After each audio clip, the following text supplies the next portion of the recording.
Yan. So dito naman tayo sa sa mga pechay natin. Yan, kung napapansin nyo, may mga ano pang tawag dito? Uod.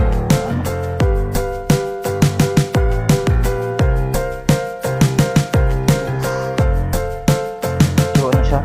Konsep na yung dito sa part na to.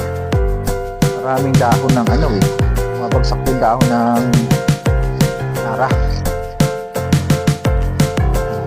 Pero okay naman. Mas mapapakinabangan pa rin naman natin to.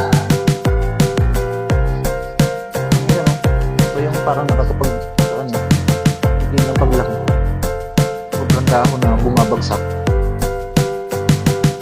Hindi mulching siya. Hindi na rin maganda pagka sa bagsak niya dyan mismo sa puno bumabagsak.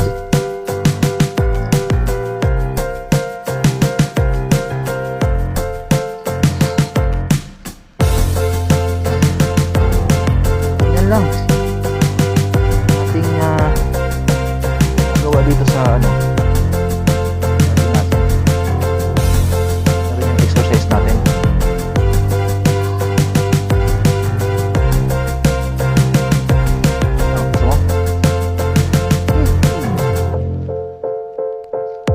Diba? Ang mga dahon kasi